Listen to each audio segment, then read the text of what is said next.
자, 여러분 한 주간 잘 지내셨나요? 자, 이제 지난주까지 우리 소득세, 종합소득세에 대해서 살펴봤고, 종합소득세라는 것은 6가지 소득, 이자 배당, 사업, 연금, 근로, 기타 소득을 합산해서 과세하는 것을 우리가 종합소득세라고 얘기를 했고, 자, 이런 종합소득에 합산되지 않고 별도로 과세된다고 해서 우리가 분류과세라고 얘기를 하는데, 자, 이런 별도 과세 체계를 갖는 양도소득세에 대해서 한번 이번 시간에는 살펴보도록 하죠. 자, 그래서 이번 시간부터 아마 약 한 그 4번 정도에 걸쳐서 이제 양도소득세를 학습을 할 겁니다. 자, 그래서 이번 주는 이 양도소득세에 대한 과세 요건, 즉 세금을 부과하기 위한 요건, 이것을 과세 요건이라고 얘기를 하는데, 자, 이러한 과세 요건, 즉 양도소득세를 부과하기 위한 요건 4가지가 있어야 되는데, 자, 그게 바로 과세 대상, 납세 의무자, 과세 표준, 세율이라고 얘기를 했습니다. 그래서 이 양도소득세 과세 요건인 과세 대상과 납세 의무자, 과세 표준, 세율에 대해서 학습을 하도록 하죠. 자, 그래서 이제 그 종합소득세를 우리가 지난 시간까지 해서 이자소득, 배당소득, 사업소득, 근로소득, 연금소득, 기타소득, 자, 여기까지 다 학습을 했습니다. 자, 그래서 이번 주부터 학습할 내용은 바로 이 분류소득이죠. 자, 종합소득에 합산되지 않는 소득으로서 분류 과세 방식을 채택하는, 즉 분류해서 과세하는 이 퇴직금에 대해서 과세하는 퇴직소득. 자, 그 다음에 자산의 일정한 자산의 양도로 인해서 발생된 양도 차익, 즉 자본이득에 대해서 과세를 하는 양도소득에 대해서 이제 학습을 할 겁니다. 자, 그리고 이제 2023년부터 바로 금융투자소득에 대해서 과세하는 금융투자소득에 대해서도 학습을 할 거죠. 자, 그래서 우리가 그 중간고사 이전까지 종합소득세를 학습을 했고, 자, 이제 양도소득에 대해서 과세하는 양도소득세에 대해서 살펴보고, 자, 그 다음에 퇴직금에 대해서 과세하는 퇴직소득, 즉 회사를 다님으로써 근로를 제공함으로써 매월 받는 급여에 대해서는 근로소득으로 과세가 되는 거고, 자, 이제 회사를 다니다가 이제 정년이 돼서 은퇴한 시점이 됐다. 그래서 회사를 이제 퇴직하는 시점에 한꺼번에 받는 그 퇴직금에 대해서는 바로 퇴직소득을 봐서 퇴직소득세로 과세가 되는 것에 대해서 학습을 할 거고, 자, 금융투자소득이라는 것은 무엇이냐? 현재 이제 상장 주식이라든지 그 다음에 채권 양도 소득이라든지 이런 주식 양도 차익에 대해서 과세가 이루어지지 않은 일부 비과세되는 것에 대해서 이제 전면 과세 체계로 이루어지는 금융투자소득에 대해서 학습을 할 겁니다. 자, 그래서 차례대로 학습을 할 거고, 자, 이번 시간부터는 바로 이제 양도소득세부터 살펴보도록 하죠.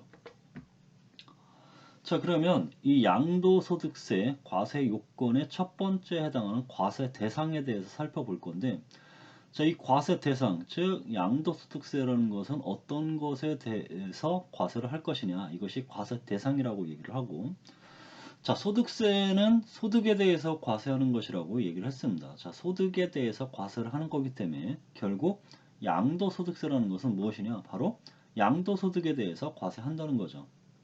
이 양도소득을 다른 말로는 자본이득 또는 캐피탈 게인이라고도 얘기를 하는데, 자, 우리나라에서는 이런 실현된 자본이득, 즉 자본이득을 실현했을 때만 소득에 대해서 과세를 하고, 자, 이러한 자본이득이라는 것은 무엇이냐? 바로 자본으로서 소유하고 있는 이 자산을 타인에게 이전시켜주는 거죠. 자, 유상으로 이전, 즉 넘겨줌으로써 가격이 상승함에 따라서 발생된 이득을 말하는 겁니다. 자, 결국 자본이득이라는 것은 내가 소유한 자본으로서의 자산을 타인에게 넘김으로써 취득할 때와 매각 시점의 가격 상승에 따른 차이, 이득을 바로 자본이득이라고 얘기를 하는 겁니다.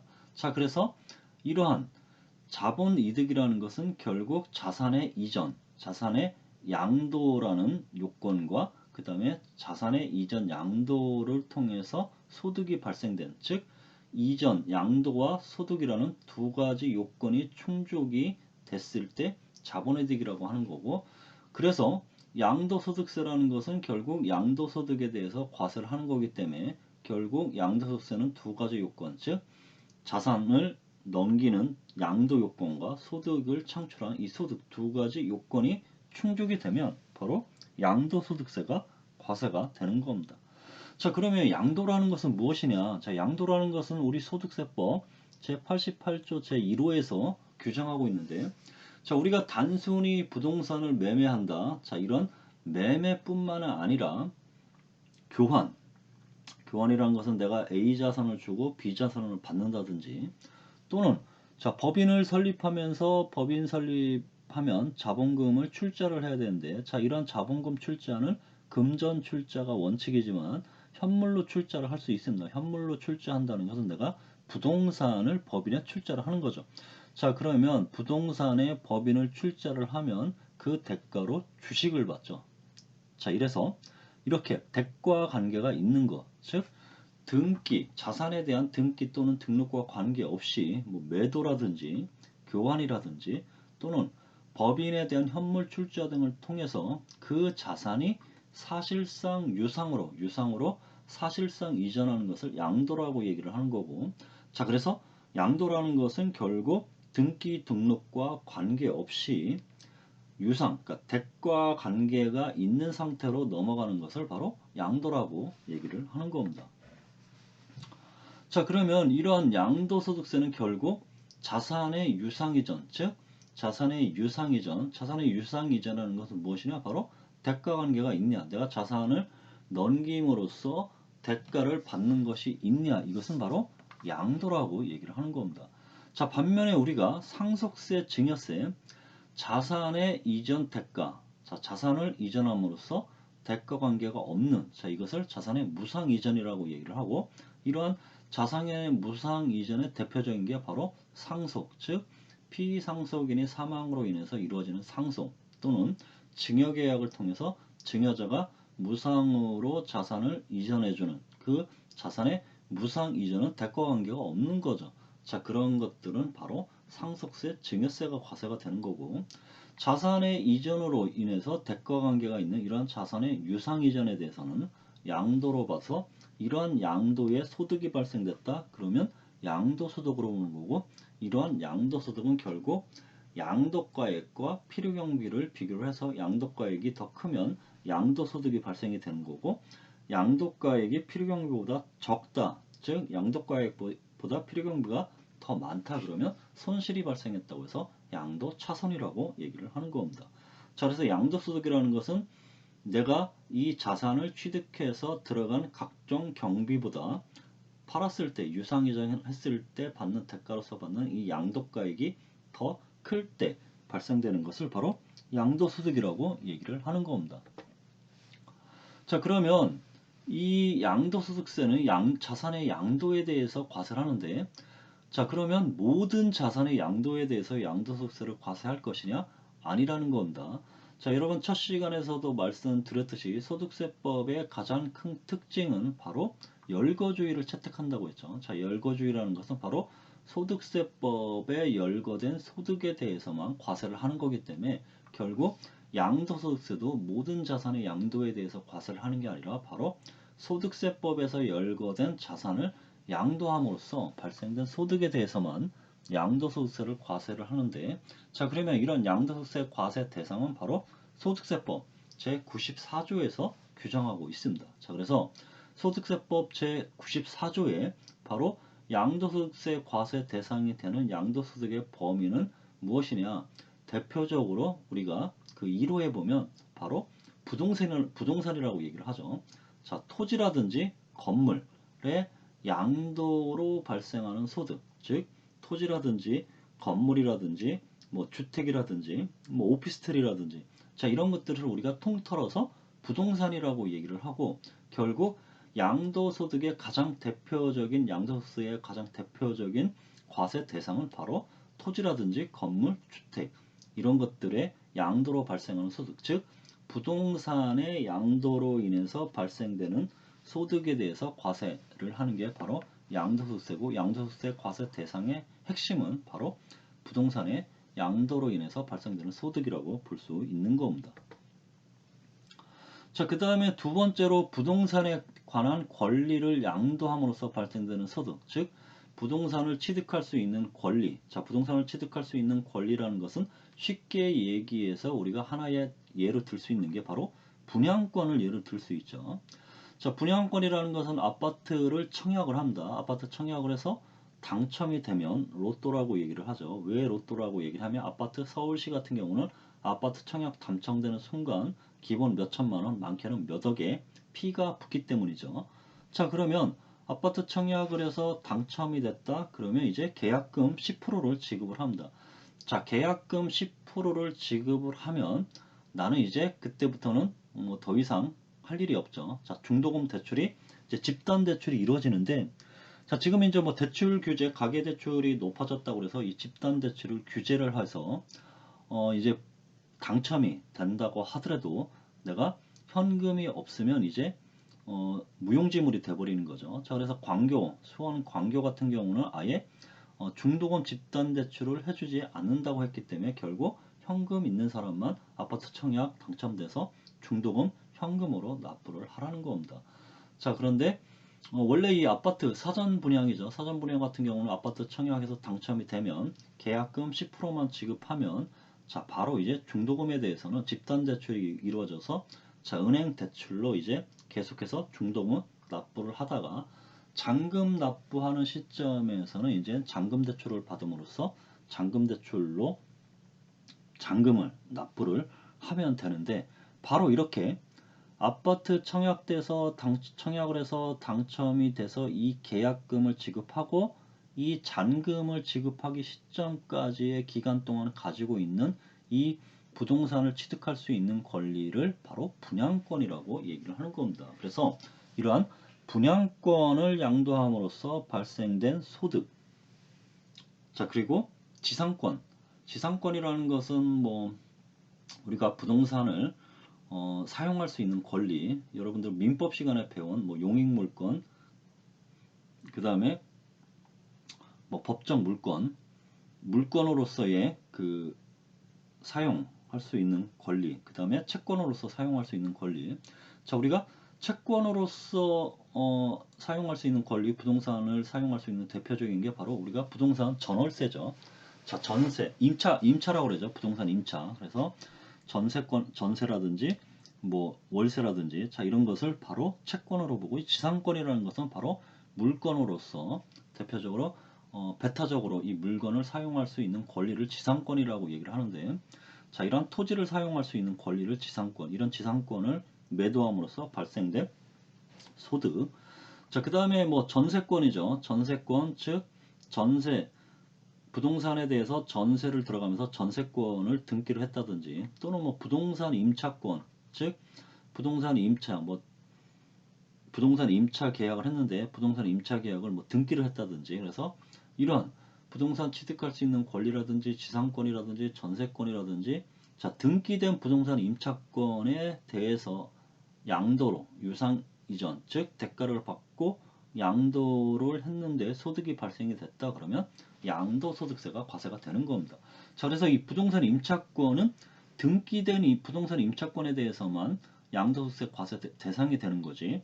자, 등기가 되지 않은 그냥 일반 부동산 임차권을 양도했다 그러면 양도소득세 과세 대상이 되지 않는 겁니다.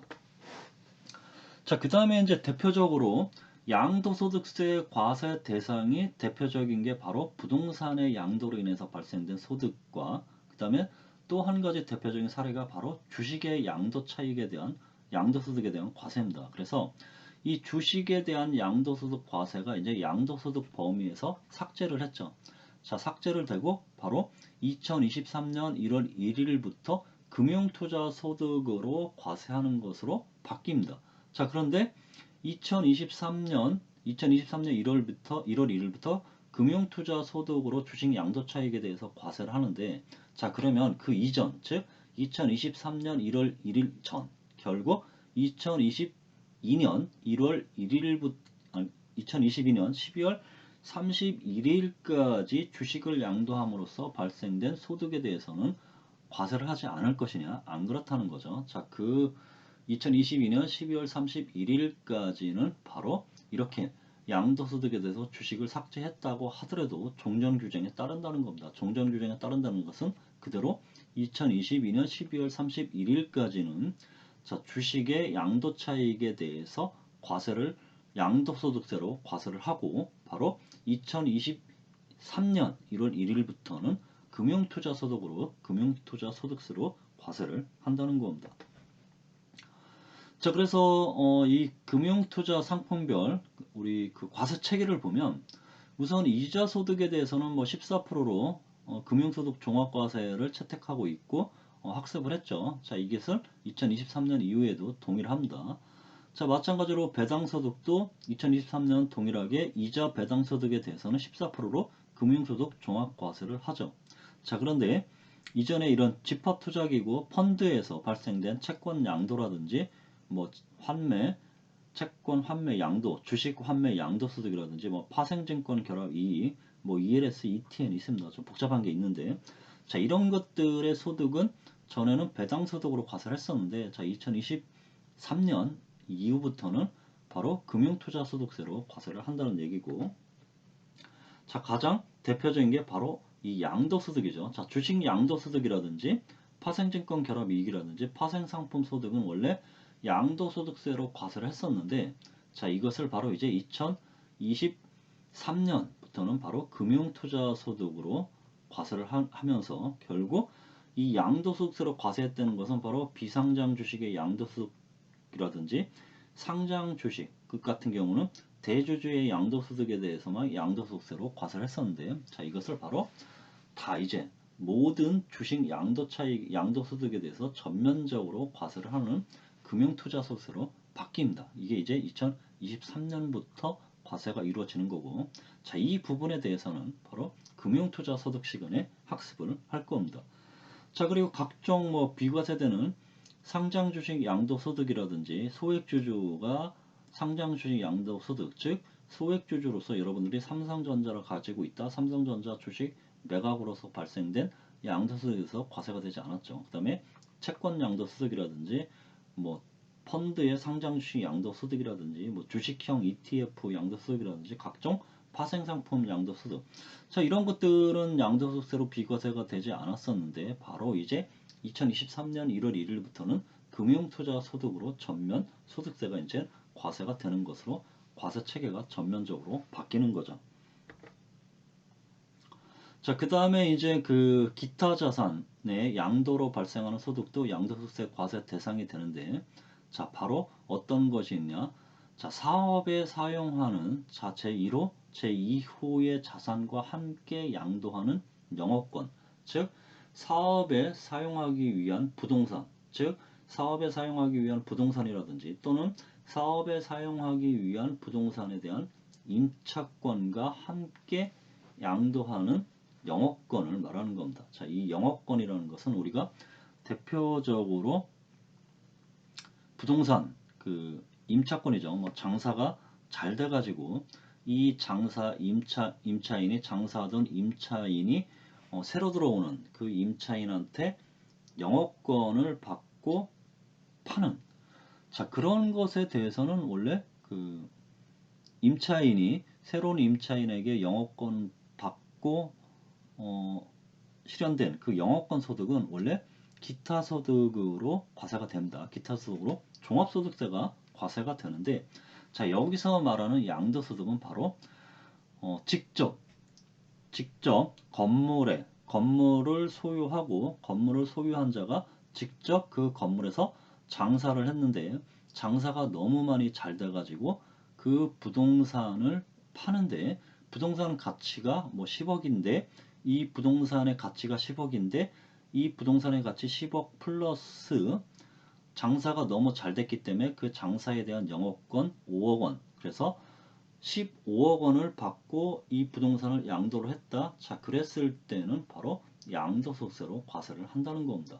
자, 그래서 이 사업용 자산과 사업에 사용하는 부동산을 함께 양도를 하는데 발생하면서 발생된 영업권. 자, 이 얘기는 무슨 얘기냐? 바로 부동산의 건물에서 뭐 쉽게 예를 들면 뭐 백종원이가 건물에서 장사를 하다가 자기 건물에서 장사를 하다가 그 건물과 장사를 하던 그 가게를 통째로 넘긴다. 그러면 건물 가격은 뭐 10억밖에 안 되는데 그 건물 장사를 했던 것을 통째로 넘기면서 그 장사가 잘 된 것에 대한 영업권 5억 원을 추가로 받았다. 그러면 15억 원, 즉 건물의 양도가 10억 원 당연히 양도소득으로 과세가 되는 거기 때문에 양도가 10억 원과 그 다음에 그 부동산 건물과 함께 양도한 영업권, 함께 양도함으로써 발생된 그 영업권 5억 원을 더해서 그 15억 원에 대해서는 바로 양도소득으로 가서 양도소득세가 과세가 되는 겁니다.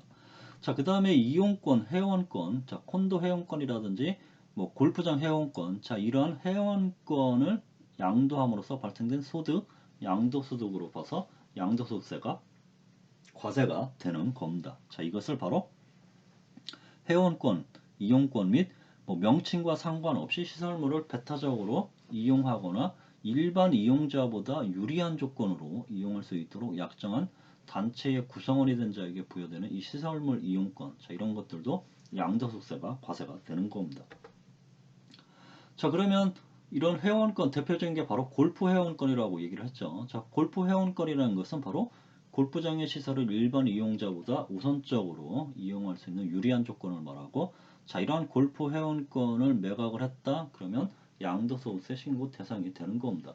자, 그러면 내가 골프 회원권을 가지고 있다가 다른 사람한테 팔았는데, 자, 이것을 과세관청이 어떻게 할 수 있냐? 바로 이 골프 회원권을 판매한 사업자가 바로 이렇게 누구한테 팔았는지, 그 다음에 누가 A한테 누구한테 팔았는지, 만약에 A한테 팔았다. 근데 A가 B한테 팔았다. 그러면 골프 회원권을 판 사람이 A한테 팔은 내역 세무서에 제출을 하고, A가 다시 B한테 팔았다. 그러면 A가 B한테 팔았다는 내용 다시 세무서에 제출을 하는 겁니다. 자, 그래서 이러한 골프 회원권의 그 이전에 대해서 골프 회원권을 판 법인이 세무서에 제출을 하기 때문에, 자, 이것을 뭐 명의개설이라고 얘기를 하는데, 자, 그런 것들을 세무서에 제출을 하고 세무서는 그 자료를 갖고 있기 때문에 만약에 골프 회원권을 매각을 해서 이익이 발생됐음에도 불구하고 양도소득세를 신고하지 않았다 그러면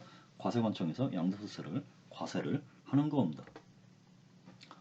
자, 그 다음에 이제 법인이죠. 자, 법인 같은 경우는 법인세가 적게 나옵니다. 자, 그래서 이렇게 개인이 부동산을 매각을 하면 양도소득세가 많이 나오니까 이 개인이 머리를 씁니다. 자, 그래서 개인이 법인을 설립을 하죠. 그래서 법인에서 부동산을 산다. 자, 법인에서 부동산을 사고, 이 법인에서 부동산을 사고, 법인에서 부동산 소유한 이 법인의 주식을 양도를 하는 거죠. 그래서 주식을 양도를 하게 되면 이 주식 양도 차익, 부동산 양도소득에 대한 과세는 뭐 기본세율로부터 6%부터 45%로 가는데, 주식에 대한 양도소득은 뭐 10%, 20%밖에 안 되기 때문에 이 주식에 대한 양도소득으로 적게 세금을 내기 위해서 바로 이렇게 꼼수를 벌이는 겁니다. 자, 그래서 개인이 부동산을 직접 사서 양도하지 않고 개인이 부동산을 설립을 해서 부동산 법인을 설립을 해서 이 부동산 법인이 부동산을 취득을 해서 그 주식을 넘겼을 때, 양도했을 때 발생되는 이 양도 차익은 바로 주식의 양도 차익으로 보지 않고 바로 기타 자산의 양도 차익으로 봐서 결국 부동산의 양도소득세 세율과 동일한 세율을 적용받는 겁니다. 자, 그래서 법인의 자산 총액 중 이러한 부동산이라든지 부동산에 대한 권리가 차지하는 비율이 50% 이상, 그러니까 50% 이상인 법인, 즉 뭐 부동산 법인이 뭐 부동산만 50% 이상 소유했다. 자, 그러한 법인의 과점주주라는 것은 뭐 50%를 넘게 갖고 있는 이 과점주주가 과점주주 아닌 자에게 양도하는 이 주식 양도 차익에 대해서도 양도소득세 과세가 이루어진다는 겁니다. 자, 이번에는 뭐 이런 거죠. 뭐 골프장이라든지 뭐 법인에서 이런 골프장이라든지 스키장업이라든지 체육시설업을 하는 법인으로서 이런 자산 총액이 뭐 부동산의 비율이 뭐 80% 이상인 법인, 자 이러한 주식을 양도함으로써 발생된 소득도 양도소득세 과세 대상이 되는 겁니다. 자 그래서 법인이 골프장, 스키장업, 뭐 체육시설업을 영위하는데 이러한 법인이 부동산이라든지 부동산에 대한 권리를 80% 이상 소유하고 있다. 이러한 주식을 양도함으로써 발생되는 소득에 대해서 바로 양도소득세로 과세가 이루어지는 겁니다. 자, 그 다음에 뭐 이주권에 대한 양도소득으로 발생된 양도소득에 대해서도 과세를 하는데 이주권이라는 것은 무엇이냐? 바로 이런 건축관계법규나 도시계획법규상에서 이 개발제한 구역 내에서는 건축행위를 할 수가 없습니다. 자, 그래서 개발제한 구역에서는 건축행위를 할 수가 없는데 자, 이런 건축행위를 할 수가 없음에도 불구하고 개발제한 구역 내에서 건축허가를 받았다. 그러면 이 건축허가를 받아서 건물을 건축할 수 있는 권리를 만약에 뭐 매각을 했다. 그러면 그 매각한 거에 대한 양도소득 차익에 대해서도 양도소득으로 과세를 하는 겁니다. 자, 그래서 이 얘기는 무슨 얘기냐면 만약에 개발 제한 구역에 토지가 있습니다. 자, 개발 제한 구역에 토지가 있는데 그 토지는 원칙적으로 건축 행위를 할 수가 없기 때문에 토지 가치가 얼마 안 되겠죠. 자, 그런데 이 개발 제한 구역 내에 있는 토지에 대해서 건축 허가를 받습니다. 자, 그래서 건축 허가를 받음으로써 토지 가격이 상승하죠. 자, 그래서 개발 제한 구역에 있는 토지가 원래 1억밖에 안 했는데 이 개발 제한 구역 내에 있는 토지에 대해서 건축 행위를 할 수 없음에도 불구하고 건축 허가를 받았다. 그래서 이 건축 허가를 받았기 때문에 이 토지와 건축 허가 받은 것을 이것을 바로 이주권이라고 얘기를 하는데 이 토지와 이주권을 넘겼다. 같이 넘겼다. 그러면 토지 가치 1억 원, 그 다음에 이 건축할 수 있는 그 이주권 1억 원 해서 2억 원에 넘겼다. 그러면 이 토지가의 1억 원과 그 다음에 이주권 1억 원도 양도소득으로 봐서 바로 양도소득세 과세 대상이 된다는 겁니다. 자, 그 다음에 파생상품의 거래 또는 행위로 인해서 발생되는 소득. 자, 삭제가 됐는데 이 파생상품 등에 대한 거래 행위로 발생되는 소득은 바로 2023년 1월 1일부터 금융투자 소득에 대한 소득으로 과세가 이루어지고 2022년 12월 31일까지는 양도소득세로 봐서 양도소득세가 과세가 되는 겁니다. 자, 그 다음에 신탁의 이익을 받을 권리. 자, 신탁의 이익을 받을 권리라는 것은 무엇이냐? 자, 내가 신탁회사에 부동산을 신탁을 합니다. 자, 내가 부동산을 신탁회사에 신탁한다는 얘기는 바로 부동산의 소유권을 바로 신탁회사에 이전을 하는 거죠. 자, 내가 부동산을 신탁회사에 신탁을 하면 부동산에 대한 소유권 이전 등기를 신탁회사에 소유권을 이전시키고 자, 신탁회사로부터 무엇을 받냐? 바로 수익권 증서를 받습니다. 자, 수익권 증서라는 것은 내가 부동산을 신탁회사에 맡기고 대신 등기를 이전해주는 대신에 신탁회사로 이전해주는 대신에 신탁회사가 그 부동산을 운영함으로써 그 이익을 나한테 줍니다. 자, 그러한 이익을 나한테, 즉 내가 신탁회사에 부동산을 신탁함으로써 신탁회사가 그 부동산을 운영해서 발생된 이익을 나한테 주는 것을 바로 신탁수익권 또는 신탁수익권 증권, 수익권 증서라고 얘기를 하는데 자, 이런 신탁수익권이라든지 신탁수익권 증서를 매각함으로써 발생된 소득도 바로 양도소득세로 과세를 한다는 겁니다. 자, 그러면 내가 부동산을 신탁회사에 그러니까 신탁을 했기 때문에 소유권 등기가 신탁회사로 가서 주인은 누가 되냐? 바로 신탁회사가 주인이 되기 때문에 내가 신탁된 부동산 자체를 양도할 수는 없는 겁니다. 왜냐면 소유권자가 내가 아니라 신탁회사이기 때문이죠. 자, 다만 내가 넘길 수 있는 것은 바로 이렇게 신탁재산을 신탁회사로 넘김으로써 신탁회사가 이 부동산을 운영함으로써 뭐 발생된 이익에 대해서 받을 권리, 즉 신탁수익권, 신탁수익권 증서만 내가 타인에게 넘길 수 있는 거죠. 자, 이러한 신탁수익권, 신탁수익권 증서를 넘겼을 때 발생된 이익, 자, 이것도 바로 양도소득으로 봐서 양도소득세가 과세가 된다는 겁니다.